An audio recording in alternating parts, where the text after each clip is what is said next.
This is me Purnima and welcome back to my channel chapter commerce. Last video के अंदर हम लोग हमारी अकाउंटिंग के सुपर हीरोज के बारे में बात कर रहे थे, यानी कि हम लोग डिस्कस कर रहे थे हमारे accounting standards. This is a part number 2। इसका पार्ट नंबर 1 हम लोग ऑलरेडी कंप्लीट कर चुके हैं, जिसके अंदर हम लोगों ने देखा था कि अकाउंटिंग स्टैंडर्ड्स क्या होते हैं, उनके क्या फीचर्स है, क्या एडवांटेजेस है, क्या डिसएडवांटेजेस है।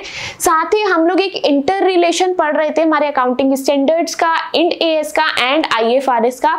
इन तीनों के बीच का रिलेशन समझ रहे थे एंड हम लोगों ने एक ब्रीफ सा इंट्रोडक्शन देखा मेरे आईएफआरएस का एंड इंड एएस का। This is our part number 2। इसके अंदर हम लोग डिटेल्ड एक्सप्लेनेशन पढ़ने वाले हैं हमारे आईएफआरएस एंड इंड एएस की। तो चलिए फिर विदाउट एनी डिले स्टार्ट करते हैं हमारे वीडियो को। और यहाँ पर सबसे पहले हम लोग समझेंगे कि ये आईएफआरएस जिसके बारे में हम लोग प्रीवियस वीडियो से बात कर रहे हैं, ये आईएफआरएस एक्चुअल में क्या है। देखिए, क्या हम इसको बार बार आईएफआरएस बोलेंगे? क्या इसका नाम बस आईएफआरएस है? नहीं, आईएफआरएस तो बस एक शॉर्ट फॉर्म है। इसकी फुल फॉर्म क्या है? International financial reporting standards. क्या है आईएफआरएस की full form? International financial reporting standards. समझ आई फुल फॉर्म क्या है? International financial reporting standard. तो ये है आप लोगों की आईएफआरएस की फुल फॉर्म। चलिए, फुल फॉर्म समझ आ गई, अब यहाँ पर मीनिंग पढ़ना शुरू करते हैं, मीनिंग को समझना शुरू करते हैं कि आईएफआरएस का मतलब क्या है। तो चलिए फिर हम लोग स्टार्ट करते हैं। सबसे पहले सिंपल लैंग्वेज के अंदर समझना आईएफआरएस क्या है। मेरे वो रूल्स हैं, वो प्रिंसिपल्स हैं जिनको मैं यूज करती हूँ पूरे वर्ल्ड के अंदर। कब? जब मैं अपने फाइनेंशियल स्टेटमेंट बना रही होती हूँ। क्या बोला मैंने? आईएफआरएस मेरे वो रूल्स हैं, वो प्रिंसिपल्स हैं जिनको मैं यूज करती हूँ। कब? जब अपने फाइनेंशियल स्टेटमेंट्स बना रही होती हूँ। कहाँ बना रही होती हूँ? वर्ल्ड के किसी भी कोने में बैठकर अगर मैं अपने फाइनेंशियल स्टेटमेंट को बना रही हूँ तो जिन रूल्स का मैं यूज करूंगी वो है मेरे आईएफआरएस। समझ आ रही है बात? क्लियर है पॉइंट? क्या कहा मैंने? अब उसके बाद और अच्छे से समझते, तो मैं अगर बहुत शॉर्ट फॉर्म में आपको बताना चाहूँ तो आईएफआरएस क्या है? मेरी कॉमन लैंग्वेज है। क्या है? कॉमन लैंग्वेज है। नहीं समझ आ रही बात? डोंट वरी, हम लोग एक ऐसा एग्जाम्पल लेने वाले हैं जिससे इसका मीनिंग आपको लाइफ टाइम के लिए क्लियर हो जाएगा। आपको कभी भी कहीं पर भी बैठकर कोई पूछ ले कि आईएफआरएस क्या होता है, आई डोंट थिंक आपको डेफिनेशन याद आएगी। आपको क्या याद आएगा? मेरा दिया हुआ एग्जाम्पल। क्या याद आने वाला है? एग्जाम्पल। तो सबसे पहले आप एग्जाम्पल को ध्यान से सुनेंगे। क्या एग्जाम्पल है आईएफआरएस का? देखिए, हम लोग वर्ल्ड के किसी भी कोने में बैठे हैं, जैसे इंडिया हो गया, यूके हो गया, यूएस हो गया, किसी भी कोने में अगर हम लोग बैठे हैं तो वहां पर हम लोग किस लैंग्वेज के अंदर बात करते हैं? इंग्लिश के अंदर बात करते हैं। हम लोग इंग्लिश के अंदर क्यों बात कर रहे हैं?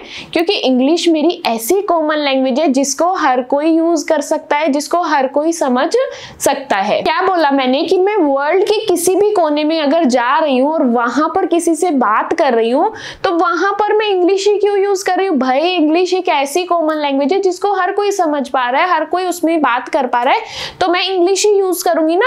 सेम उसी तरीके से आप लोग वर्ल्ड के किसी भी कोने में चले जाएं, अगर आप लोग आपके कंपनीज के रूल्स रेगुलेशंस को समझाना चाहते हैं तो आप लोग क्या यूज करेंगे? आईएफआरएस का यूज करेंगे। आगे और अच्छे से समझते हैं। देखिए, आप अब वर्ल्ड के किसी भी कोने में हैं, ठीक है, आप वर्ल्ड के किसी भी कोने में है, इंडिया, यूएस, यूके, किसी भी कोने के अंदर है, वहां चलिए आप इंग्लिश में तो बात कर रहे हैं।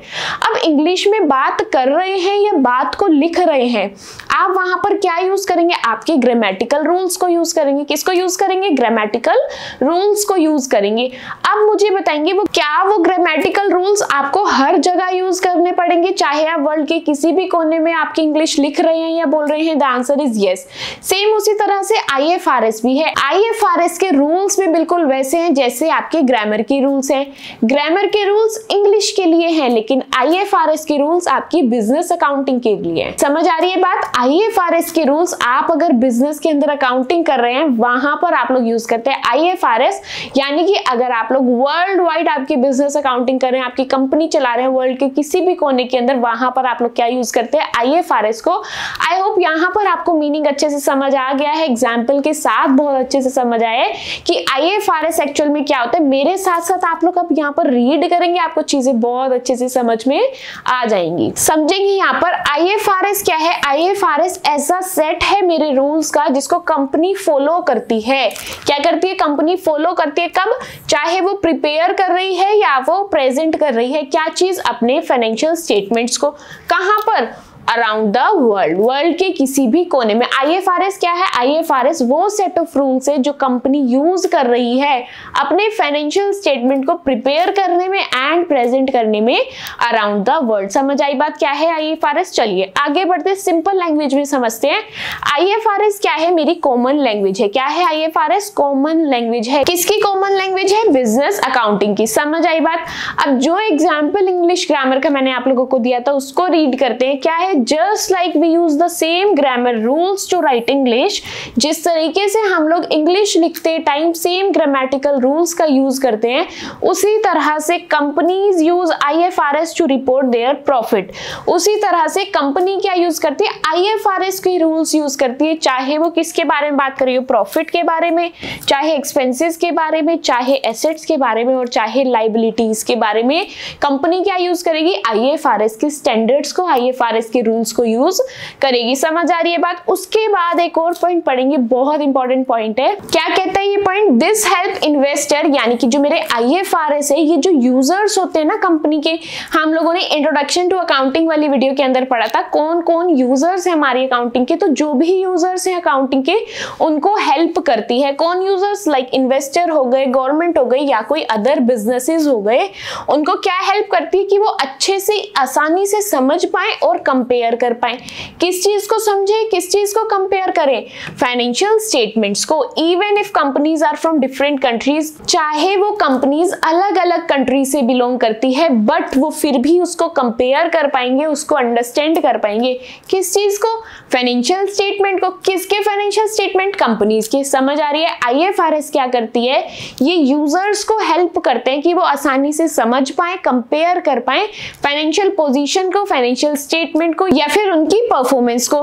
कैसे, कहां पर? चाहे कंपनी मेरी इंडिया के अंदर है, चाहे US के अंदर है, चाहे UK के अंदर है, यानी कि किसी भी कंट्री के अंदर है, तो वो उसको इजीली वहां पर कंपेयर कर पाए। IFRS इस चीज के लिए हेल्प करते हैं अपने यूजर्स की। यूजर्स मतलब चाहे इन्वेस्टर हो गए, चाहे अदर बिजनेसेस हो गए या फिर गवर्नमेंट हो गई। तो यही था आप लोगों का IFRS का मीनिंग। एक अच्छा सा एग्जांपल लेते हैं। एक कंपनी है जो इंडिया के अंदर है। क्या बोला मैंने? एक कंपनी है जो इंडिया के अंदर है और एक कंपनी है जो जर्मनी के अंदर है। दोनों सेम फॉर्मेट को यूज कर रहे हैं। क्यों यूज कर रहे हैं वो लोग सेम फॉर्मेट को? क्योंकि वो लोग IFRS फॉलो कर रहे हैं। तो वो क्या होगा, उनके लिए इजी हो जाएगा कि वो परफॉर्मेंस को कंपेयर कर पाएंगे एंड इन्वेस्ट कर पाएंगे ग्लोबली। समझ आए? एक कंपनी है जो इंडिया में है, एक कंपनी है जो जर्मनी में है, दोनों ही IFRS यूज कर रहे हैं। अगर वो IFRS यूज कर रहे हैं तो उनके फॉर्मेट सेम होंगे। क्या होंगे? उनके फॉर्मेट सेम होंगे अपनी अकाउंटिंग करने के। अब क्योंकि वो सेम तरीके से अकाउंटिंग कर रहे हैं तो क्या वो आपस में कंपेयर कर पाएंगे? यस। क्या वो एक दूसरे की कंपनी में इन्वेस्ट कर पाएंगे? यस। समझ आई बात? तो फिर यहाँ पर इसी के साथ मेरा जो IFRS का मीनिंग है डिटेल में हम लोगों ने पढ़ लिया कि मेरे IFRS होते क्या है, क्या मतलब है, कैसे कंपेयर किया जाता है, किस चीज में हेल्प कर रहे हैं, किस तरीके से काम करते हैं। हम लोगों ने बहुत अच्छे से एग्जाम्पल के साथ समझा कि अगर किसी को ये लैंग्वेज समझ नहीं आ रही, आपको एग्जाम में बैठ के डेफिनेशन याद आए या ना आए, आपको ये जो इंग्लिश ग्रामर वाला मैंने एग्जाम्पल दिया ये जरूर याद आएगा। एंड इसकी हेल्प से आप लोग आपका आंसर भी जरूर लिख पाएंगे। चलिए फिर हम लोगों ने मीनिंग की बात कर ली, बढ़ते हैं आगे और यहाँ पर हम लोग बात करेंगे ऑब्जेक्टिव ऑफ IFRS की। किसके बारे में बात करने वाले हैं? ऑब्जेक्टिव ऑफ IFRS की। अब IFRS आया तो कुछ मोटिव लेके आया होगा, कुछ ऑब्जेक्टिव उसका होगा, क्योंकि हर कोई भी काम करे उसका कुछ ना कुछ ऑब्जेक्टिव होता है, उसका कुछ ना कुछ मोटिव जरूर होता है। तो यहाँ पर हम लोग किसके मोटिव, किसके ऑब्जेक्टिव की बात करने वाले हैं? IFRS के। तो IFRS के 3 ऑब्जेक्टिव थे। फर्स्ट था कंसिस्टेंसी, सेकंड था कंपैरेबिलिटी एंड थर्ड था एक्यूरेसी। ठीक है, ये 3 ऑब्जेक्टिव थे, तीनों को ही हम अच्छे से समझते हैं। जो मेरा IFRS आया वो किस मोटिव से आया? कंसिस्टेंसी लाने के लिए आया। क्यों आया? कंसिस्टेंसी लाने के लिए। कंसिस्टेंसी मतलब समझते यूनिफॉर्मिटी या फिर सिमिलैरिटी को लाने के लिए आया। यानी कि वो क्या चाहता था? इंडिया में एक पर्सन है जिसका टेक्सटाइल का बिजनेस है, एक पर्सन कोई बाहर किसी कंट्री में रहता है, लाइक वो दुबई में रहता है, उसका भी टेक्सटाइल का बिजनेस है। अब जो इंडिया में बैठा है, दूर के ढोल सुहावने लगते हैं, इंडिया वाला कहता है बाहर की कमाई ज्यादा अच्छी है, मुझे अपना ये जो टेक्सटाइल बिजनेस है यहाँ से बंद कर देना चाहिए और कहाँ पे शिफ्ट हो जाना चाहिए? दुबई शिफ्ट हो जाना चाहिए। अब वो कैसे बातें कर रहे हैं? वो हवा में बातें कर रहा है, क्योंकि उसे तो पता ही नहीं, दुबई वाला बैठ के सोच रहा है कि इंडिया में बिजनेस अच्छा चलता है। तो ये दोनों आपस में क्या कर रहे हैं? हवा में बातें कर रहे हैं। बट जो मेरा IFRS था वो इसी प्रॉब्लम को हटाने के लिए आया था, इसी प्रॉब्लम का सॉल्यूशन देने के लिए आया था कि आप लोगों को हवा में बातें करने की जरूरत नहीं है। हम आपको एक ऐसी चीज देते हैं कि इंडिया वाला दुबई वाले से एक दूसरे को कंपेयर कर पाए। क्यों?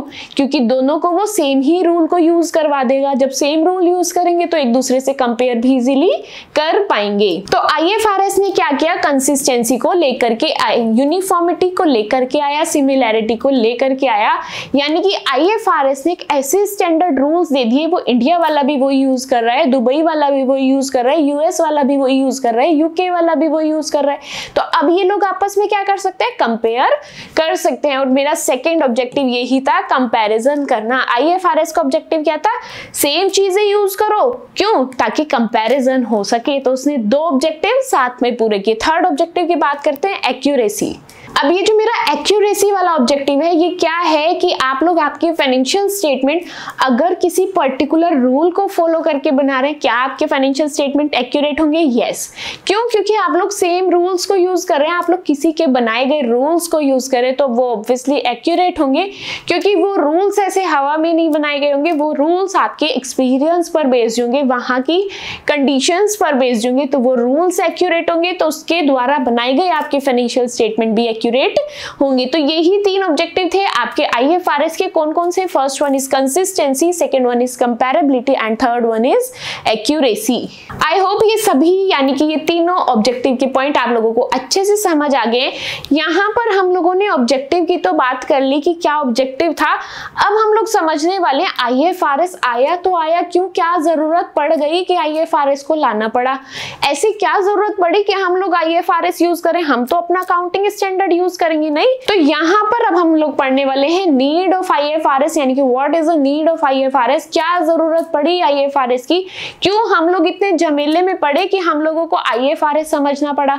यहाँ पर हम उसी के बारे में बात करने वाले हैं। हम लोग सभी नीड्स को पढ़ने वाले हैं कि IFRS अगर हम लोगों ने फॉलो करना स्टार्ट किया तो उसकी हम लोगों को क्या नीड पड़ी, क्या जरूरत पड़ी। मेरे साथ साथ पॉइंट को रीड करेंगे एंड चीजों को ध्यान से समझेंगे। सबसे पहली जरूरत पड़ी रिड्यूस कॉस्ट। कंपनीज के खर्चे बढ़ रहे थे। पहले क्या होता था, इंडिया वाले सिर्फ इंडिया के अंदर बिजनेस करते थे, US वाले US के अंदर बिजनेस कर रहे हैं। तो क्या होता था, अब उन्होंने सोचा ये जो हम कर रहे हैं इसका एक लिमिटेड स्कोप है, हम लोगों को एक दूसरे की कंट्रीज के साथ भी डीलिंग करनी चाहिए। अब वो डीलिंग तो उन्होंने करनी स्टार्ट की। अब वो क्या करते थे, अब जिस कंट्री में जाते थे उसका अलग लीगल सिस्टम होता था, फिर दूसरी कंट्री में गए उसका अलग लीगल सिस्टम होता था। तो क्या कर रहे थे, वो बहुत ज्यादा पैसा खर्च कर रहे थे अपने पेपर वर्क को पूरा करने में। पेपर वर्क किस चीज का? भाई हम जिस कंट्री के अंदर जा रहे हैं उसका लीगल सिस्टम तो फॉलो करेंगे ना, वहां के क्या रूल्स हैं उसके हिसाब से हम लोग अपने पेपर्स तैयार करते थे। अब वो जो हम लोग उस कंट्री के हिसाब से पेपर तैयार करते थे, उससे मेरी जो कंपनी थी उसका खर्चा ज्यादा हो रहा था। क्या हो रहा था, मेरी कंपनी का खर्चा ज्यादा हो रहा था। तो हम लोगों को ऐसी चीज चाहिए थी जिससे मेरा खर्चा कम हो पाए। क्या चीज चाहिए थी? जिससे मेरा खर्चा कम हो पाए। अब खर्चा कम कैसे होगा, मुझे ये जो फालतू का पेपर वर्क मैं कर रही हूँ हर कंट्री के हिसाब से, ये मुझे ना करना पड़े।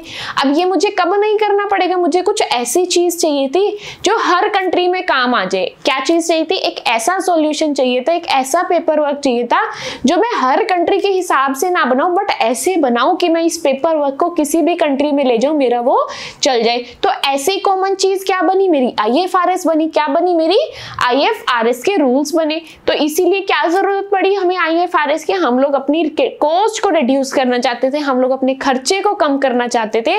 तो वहां पर हमें सॉल्यूशन दिया गया IFRS का, यानी कि ऐसे कॉमन रूल्स दिए गए कि आप लोगों को अब अलग अलग पेपर वर्क करने की नीड नहीं पड़ी। आप लोगों को एक कॉमन तरीके से आपके पेपर वर्क को तैयार करना है जो आपकी हर कंट्री के अंदर चलेगा। मेरे साथ साथ रीड करेंगे, when businesses use just one accounting standard they can keep from spending extra cash on making different financial paper works for different countries. यहाँ पर बोला है जब आपके जो बिजनेसेस थे वो एक ही अकाउंटिंग स्टैंडर्ड को यूज करते थे तो वहां पर एक्स्ट्रा कैश यूज होता था। क्यों यूज होता था? क्योंकि वहां पर आपको क्या करना पड़ता था, पेपर वर्क करना पड़ता था अलग अलग कंट्रीज के हिसाब से।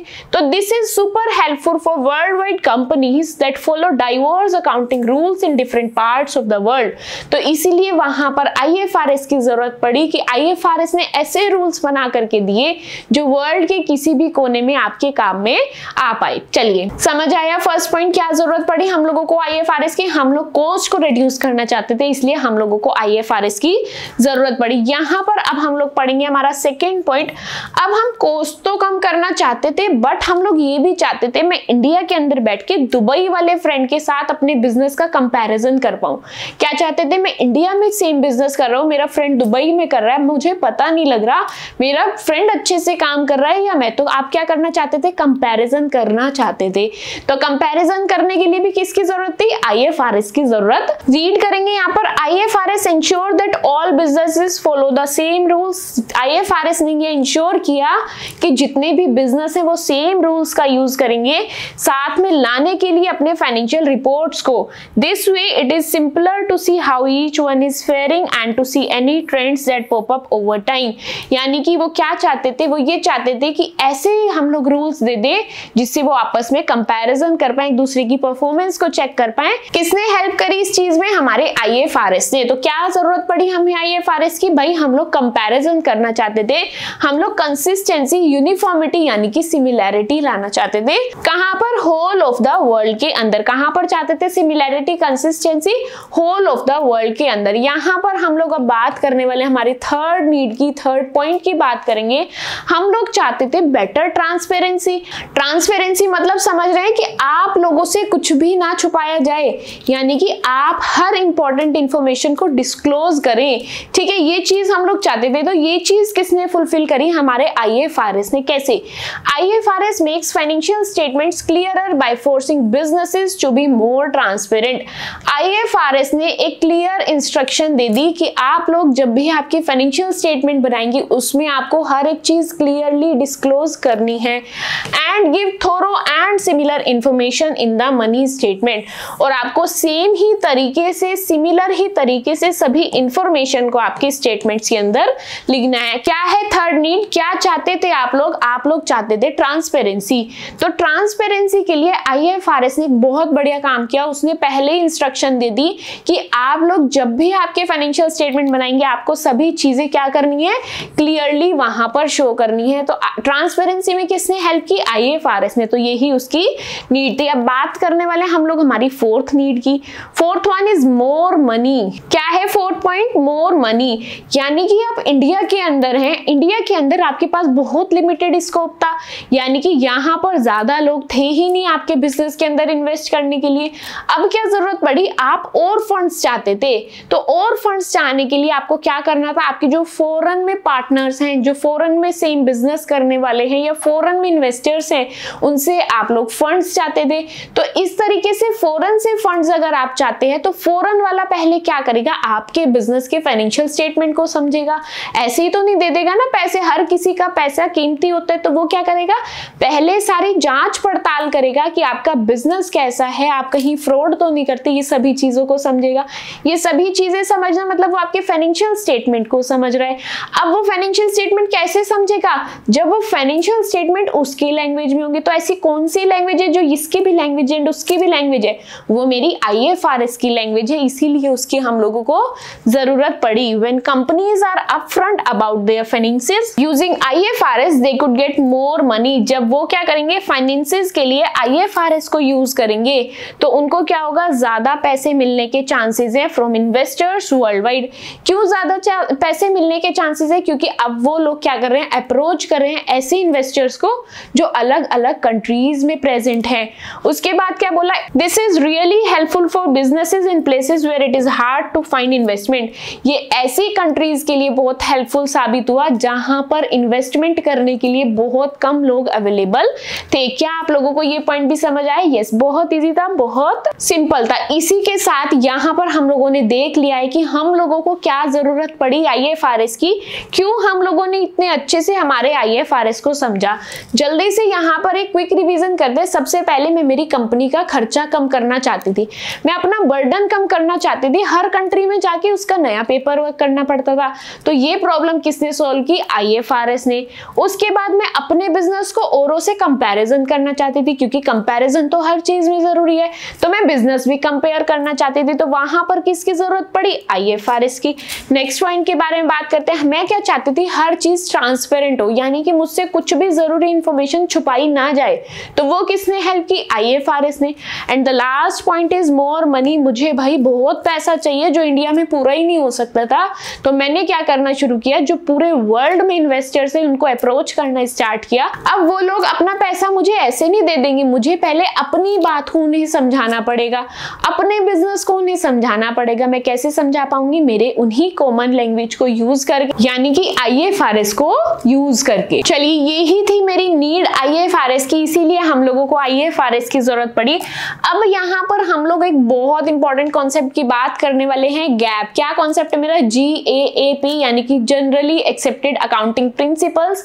ये कॉन्सेप्ट हम लोग ऑलरेडी डिटेल में कवर कर चुके हैं, डिटेल में डिस्कस कर चुके हैं। अब आप लोग मुझे कमेंट सेक्शन के अंदर बताएंगे हम लोगों ने किस चैप्टर के अंदर हम ये वाला कॉन्सेप्ट यानी कि गैप को कवर किया है। क्या करना है आप लोगों को? आपको कमेंट सेक्शन के अंदर मुझे बताना है कि मैंने कहां, कौन से चैप्टर के अंदर आप लोगों को गैप को पढ़ाया था। चलिए फिर रिकॉल करते हैं, हम लोग अपने कॉन्सेप्ट को रिवाइज करते हैं। क्या है गैप? गैप एक सेट है किस चीज का? स्टैंडर्ड रूल्स का, प्रिंसिपल्स का एंड प्रोसीजर्स का, जो कौन यूज करती है? यूएस की पब्लिकली ट्रेडेड कंपनीज यूज करती हैं।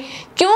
अपने फाइनेंशियल स्टेटमेंट्स को बनाने के लिए। क्यों यूज करते हैं? अपने फाइनेंशियल स्टेटमेंट्स को बनाने के लिए। गैप क्या है? गैप एक सेट है किस चीज का? रूल्स का, प्रिंसिपल्स का एंड प्रोसीजर्स का, जो यूएस की पब्लिकली ट्रेडेड कंपनीज यूज कर रही हैं। क्या चीज? जो यूएस की पब्लिकली ट्रेडेड कंपनीज यूज कर रही हैं। कहां यूज कर रही हैं? अपने फाइनेंशियल स्टेटमेंट्स को बनाने के लिए। उसके बाद आगे पढ़ते हैं, क्या हुआ? It ensures that financial information is complete. ये किस बारे में ध्यान देते हैं कि आपकी जो फाइनेंशियल इंफॉर्मेशन है वो कंप्लीट होनी चाहिए, कंसिस्टेंट होनी चाहिए, साथ ही कंपैरेबल होनी चाहिए across businesses and time periods. चाहे आप दूसरे बिजनेस से कंपेयर करें या एक साल से दूसरे साल को कंपेयर करें। कौन करता है ये काम? गैप, यानी कि generally accepted accounting principles.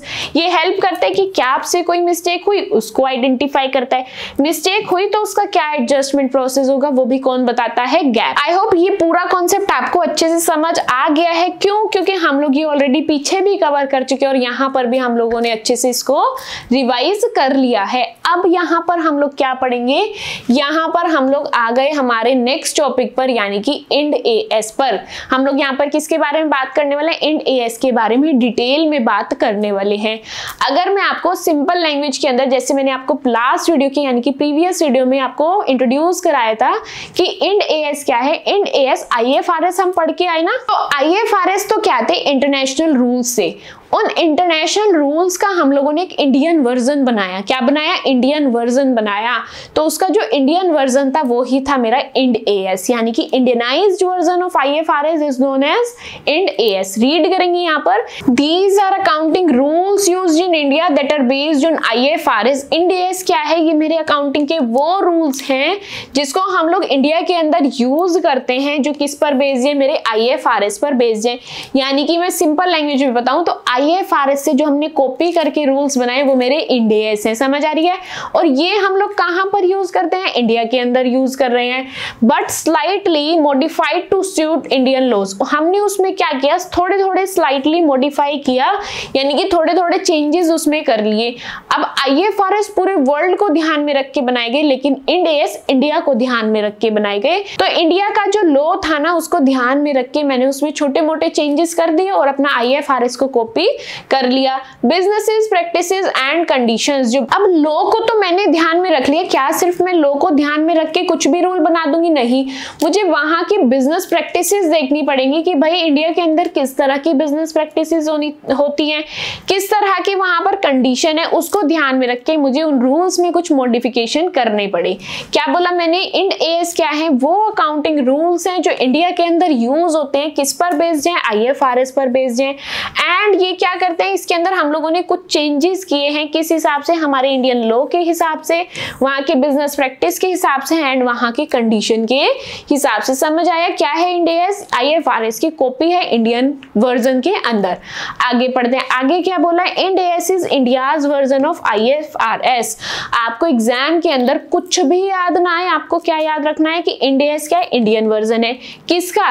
IFRS का। जैसे ही आपको ये सेंटेंस याद आएगा आपको पूरा कॉन्सेप्ट कॉन्सेप्ट रिकॉल हो जाएगा जो आज की क्लास में हम लोगों ने पढ़ा है। आगे बढ़ते हैं, आगे क्या बोला, it helps companies in India prepare financial statements in a globally accepted format. अब इंड एएस ने क्या किया, इंड एएस ने इंडिया की हेल्प की कि भाई तुम अपने जो फाइनेंशियल स्टेटमेंट है लो इस फॉर्मेट में बना करके दो।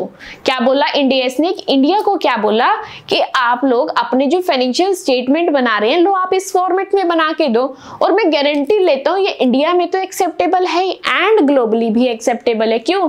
क्योंकि भाई हम लोगों ने आईएफआरएस को कॉपी कर रखा है। आगे बढ़ते हैं, while still following Indian legal requirements, और वो लोग साथ में क्या यूज कर रहे हैं, क्या फॉलो कर रहे हैं, इंडिया की लीगल रिक्वायरमेंट्स को भी वो लोग फुलफिल कर रहे हैं। यही था आप लोगों का इंड एएस, बहुत इजी, बहुत सिंपल था। अब आप लोगों को इंड एएस पढ़ते पढ़ते माइंड में क्वेश्चन आया होगा, भाई फिर तो आईएफआरएस और इंड एएस सेम ही होगा। क्या क्वेश्चन आया होगा माइंड में कि क्या फिर ये आईएफआरएस और इंड एएस सेम ही होगा या इसके अंदर कुछ डिफरेंस है?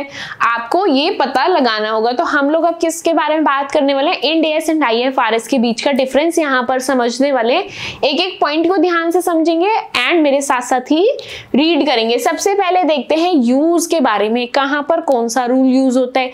इंड एएस की बात करें तो इंडिया में यूज होता है एंड ग्लोबली कौन सा यूज होता है, आईएफआरएस। क्या बोला मैंने, जो इंड एएस है वो इंडिया में यूज होता है एंड आईएफआरएस ग्लोबली यूज होता है, यानी कि वर्ल्ड के किसी भी कोने में आप लोग आईएफआरएस को यूज कर सकते हैं। जो इंड एएस है वो किस पर बेस्ड है, आईएफआरएस पर बेस्ड है। इंड एएस किस पर बेस्ड है, आईएफआरएस पर। लेकिन आईएफआरएस किसी को कॉपी नहीं करता, आईएफआरएस तो ओरिजिनल है। क्या बोला मैंने, जो इंड एएस है वो आईएफआरएस को कॉपी करता है, लेकिन आईएफआरएस का अपना खुद का वर्जन है, उसने इंडिया को कॉपी नहीं किया। यहाँ पर हम लोग बात करेंगे थर्ड डिफरेंस की। थर्ड क्या है, करेंसी। जो इंड एएस है वो किस करेंसी में डील करता है, इंडियन रुपीज में, और जो आईएफआरएस है वो रेस्पेक्टिव कंट्री की करेंसी में। यानी कि आप वर्ल्ड की जिस कंट्री के अंदर है उसी करेंसी के अंदर डील करना स्टार्ट कर देंगे। कब, जब आप लोग आईएफआरएस को यूज करेंगे। नेक्स्ट क्या है difference, legal framework. Ind AS को यूज करते टाइम आप कहां का लीगल फ्रेमवर्क ध्यान में रखेंगे, इंडिया का। एंड आईएफआरएस को यूज करते टाइम आप किसका legal system, legal framework use करेंगे, इंटरनेशनल लॉज का, यानी कि ऐसे लॉज जो होल ऑफ द वर्ल्ड में आपके काम में आए। समझ आई ये चीज, आपको डिफरेंस समझ आए इंड एएस एंड आईएफआरएस के बीच में क्या डिफरेंस है। सबसे पहले जो आपके इंड एएस है इंडिया के अंदर यूज होते हैं, आईएफआरएस आपके वर्ल्ड वाइड यूज होते हैं। आपके जो इंड एएस है आईएफआरएस पर बेस्ड है, लेकिन आईएफआरएस आपके ओरिजिनल है। करेंसी कौन सी यूज करते हैं इंड एएस में, इंडियन करेंसी, एंड आईएफआरएस में आप लोग उसी रेस्पेक्टिव कंट्री की करेंसी को यूज करते हैं। इंड एएस में कहां का लीगल फ्रेमवर्क यूज करते हैं, इंडिया का। एंड आईएफआरएस के टाइम पे इंटरनेशनल लॉज को, इंटरनेशनल रूल्स को यूज किया जाता है। इसी के साथ आप लोगों का difference between Ind AS and IFRS यहीं पर खत्म हो गया है। आई होप ये जो डिफरेंस हम लोगों ने पढ़ा आप लोगों को बहुत अच्छे से समझ में आ गया है। चलिए अब एक चीज समझते हैं, इंडिया वालों ने इतनी मेहनत की, जो आईएफआरएस था उसको कॉपी किया बैठकर। क्या किया, उसको बहुत अच्छे से कॉपी किया, इतनी मेहनत की, इतना टाइम लगाया, इतना पैसा लगाया। तो अब हमें ये समझना है कि क्या इतनी मेहनत, इतने पैसे का उन्हें कुछ फायदा हुआ या नहीं। तो यहाँ पर हम लोग किसके बारे में बात करने वाले हैं, बेनिफिट्स ऑफ इंड एएस के बारे में यहाँ पर हम लोग बात करने वाले हैं। किसके बारे में बात करने वाले हैं, बेनिफिट ऑफ इंड एएस, कि क्या फायदा हुआ है हमें इन चीजों का कि हम लोगों ने आईएफआरएस को कॉपी किया। मेरे साथ साथ एक एक पॉइंट को रीड करेंगे ताकि चीजें और अच्छे से समझ आए। सबसे पहले इंड एएस ने क्या किया, कंपैरेबिलिटी बनाई, किसके साथ, ग्लोबल कंपनीज के साथ। यानी कि इंड एएस की हेल्प से आप लोग ग्लोबल कंपनीज के साथ भी कंपैरिजन कर पाएंगे। क्यों, क्योंकि आईएफआरएस कंपैरिजन करवाता था, तो भाई इंडिया ने भी तो कॉपी किया था, इंडिया को भी अब कंपैरिजन कराना पड़ेगा। क्या, वो कंपैरिजन कर सकते हैं। क्यों, क्योंकि उन्होंने आईएफआरएस को कॉपी कर रखा है। उसके बाद उन्होंने क्या किया, इन्वेस्टर का कॉन्फिडेंस बढ़ गया, इन्वेस्टर्स अब यहाँ पर ज्यादा इन्वेस्ट करने लगे। क्यों, क्योंकि उनको लगने लगा कि भाई ये लोग इंटरनेशनल लॉज का यूज करते हैं। उसके बाद improves credibility of financial reports, improves credibility of financial report, यानी कि जो उसका जो फाइनेंशियल रिपोर्ट है उन्होंने क्या किया, उसकी क्रेडिबिलिटी बढ़ा दी, यानी कि उसकी ट्रस्ट वर्दीनेस को बढ़ा दिया। किसने, इंड एएस ने। नेक्स्ट पॉइंट पढ़ते हैं, फोर्थ पॉइंट क्या है, fourth one is encourage foreign investment. Ind AS की हेल्प से अब हम लोग जैसे कि ग्लोबली ट्रेड कर पा रहे हैं, तो हम लोग फॉरेन इन्वेस्टमेंट भी कर पाएंगे। या हमें फॉरेन इन्वेस्टमेंट भी मिल पाएगी। Reduces cost of preparing multiple reports, अब आप लोगों को मल्टीपल रिपोर्ट्स बनाने की जरूरत नहीं है, अब आप लोग कॉमन फॉर्मेट यूज कर रहे हैं अपने फाइनेंशियल रिपोर्ट्स को बनाने का, तो उससे क्या हुआ, आपको मल्टीपल रिपोर्ट्स नहीं बनानी पड़ेंगी। आई होप आपको सभी बेनिफिट्स अच्छे से समझ आ गए। क्या क्या बेनिफिट्स हम लोगों ने पढ़े हैं, जल्दी से रिवाइज करते हैं। किस किस के बारे में बात किया, सबसे पहले हम लोग कंपैरिजन कर पाएंगे। किसके साथ कंपैरिजन कर पाएंगे, ग्लोबल कंपनीज के साथ। उसके बाद हमारे इन्वेस्टर का कॉन्फिडेंस बढ़ा, वो हमारे यहाँ पर आकर इन्वेस्टमेंट कर सकते हैं। एंड जो हम लोग फाइनेंशियल स्टेटमेंट बना रहे हैं उसकी क्रेडिबिलिटी बढ़ गई, यानी कि ट्रस्ट वर्दीनेस बढ़ गई। उसके बाद फॉरेन इन्वेस्टमेंट भी एनकरेज हुई, आप भी फॉरेन इन्वेस्टमेंट कर पाएंगे एंड आपके यहाँ पर भी लोग फॉरेन इन्वेस्टमेंट कर पाएंगे। उसके बाद आप लोगों की कॉस्ट कम हो गई, क्यों, क्योंकि आप लोग क्या कर रहे हैं, आप लोगों को मल्टीपल रिपोर्ट्स बनाने की जरूरत नहीं है, आप लोग ऐसे कॉमन रूल्स यूज कर रहे हैं जो हर कंट्री में वो सेम होंगे। आई होप ये सभी बेनिफिट्स के पॉइंट आपको अच्छे से समझ में आ गए हैं। बढ़ते हैं वीडियो के अंदर आगे। चलिए यहाँ पर हम लोग बात करने वाले हैं हमारे इस वीडियो के लास्ट कॉन्सेप्ट की, which is challenges in implementation of Ind AS. यानी कि जब आप लोगों ने IFRS को कॉपी कर लिया, कॉपी करने के बाद आपको वो अप्लाई करना पड़ा, इंप्लीमेंट करना पड़ा, तो इंप्लीमेंट करते टाइम आपने किन किन दिक्कतों का सामना किया, उन्हीं दिक्कतों के बारे में यहाँ पर हम लोग पढ़ने वाले हैं। सबसे पहले क्या हुआ, ये जो आपने चेंजेस किए ना, उसके चेंजेस की वजह से आपका खर्चा बढ़ गया। क्या बोला मैंने, ये जो आपने चेंजेस किए, आपने अकाउंटिंग स्टैंडर्ड से इंड एएस पर शिफ्ट किया, तो इसकी वजह से आप लोगों का खर्चा बढ़ गया। खर्चा क्यों बढ़ा, क्योंकि अब आपने रूल्स चेंज कर दिया, आपने स्टेटमेंट बनाने का तरीका बदल दिया, तो आपको आपके एम्प्लॉइज को क्या देनी पड़ेगी, ट्रेनिंग देनी पड़ेगी। क्या ट्रेनिंग फ्री में हो जाएगी, नहीं, ट्रेनिंग पर मेरा पैसा लगता है, पैसा लग रहा है मतलब मेरा खर्चा बढ़ गया। High cost of transition and training, यानी कि ट्रेनिंग का और चेंजेस का आपका खर्चा बढ़ गया। नेक्स्ट क्या थी, कॉम्प्लेक्सिटी फॉर स्मॉल कंपनीज। अब ये जो स्मॉल छोटी छोटी कंपनीज थी, इनके लिए क्या होगी, एक तरह से दिक्कत खड़ी हो गई, क्योंकि वो लोग इतनी कॉस्टली ट्रेनिंग को अफोर्ड नहीं कर पा रहे थे, वो लोग इस तरह के ट्रांजिशन को यानी कि चेंजेस को अडेप्ट नहीं कर पा रहे थे, तो उनके लिए क्या हो गई, एक बहुत बड़ी मुसीबत खड़ी हो गई। उसके बाद नेक्स्ट क्या है, need changes in accounting software. अब ये जो हमारी बिजनेस अकाउंटिंग होती है वो एक सॉफ्टवेयर के अंदर होती है, सॉफ्टवेयर के अंदर प्री डिटरमाइंड तरीका होता है कि इस तरीके से आपको अकाउंटिंग करनी है। अब क्योंकि आपकी अकाउंटिंग करने का तरीका बदल गया, तो आपको सॉफ्टवेयर में भी कुछ ना कुछ चेंजेस करने पड़ेंगे। तो नेक्स्ट चैलेंज क्या आया, यहाँ पर आप लोगों को सॉफ्टवेयर में भी चेंजेस करने की जरूरत पड़ गई। नेक्स्ट क्या थी difficulty, continuous updates and training required. अब क्या होता था, इंड एएस किसको ध्यान में रख के बनाए गए, हर कंट्री को देख करके बनाए गए। क्यों, क्योंकि वो IFRS को यूज कर रहे थे, तो अब हर कंट्री के अंदर कुछ ना कुछ अपडेट होती रहती थी।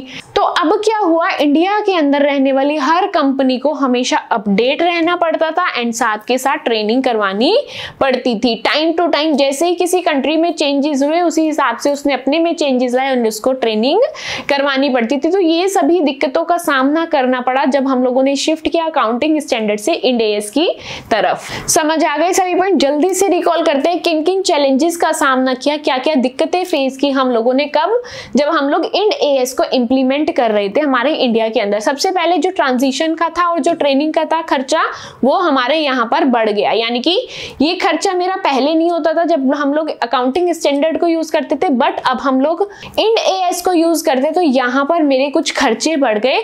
मैं जो चेंजेस करवाना चाहती हूँ उस पर भी खर्चा हो रहा है, और चेंजेस करवाने के लिए एम्प्लॉयज को कुछ सिखाना है, यानी कि मेरा ट्रेनिंग पर भी खर्चा हो रहा है। उसके बाद छोटे छोटे बिजनेसेस ये सब चीजें अफोर्ड नहीं कर पाते थे, छोटी कंपनीज अफोर्ड नहीं कर पाती थी, तो उनके लिए एक दिक्कत खड़ी हो गई।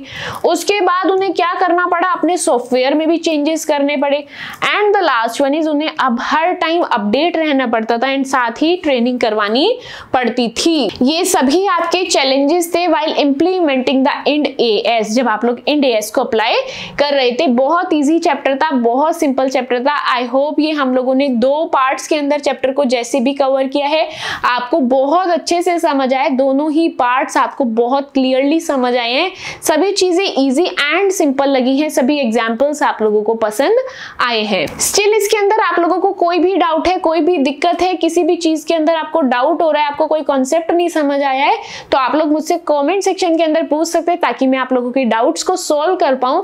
साथ ही आज की वीडियो के अंदर हम लोगों ने जितना भी पढ़ा है उसके नोट्स आप लोगों को टेलीग्राम चैनल पर मिल जाएंगे एंड टेलीग्राम चैनल का लिंक आप लोगों को डिस्क्रिप्शन बॉक्स में मिल जाएगा।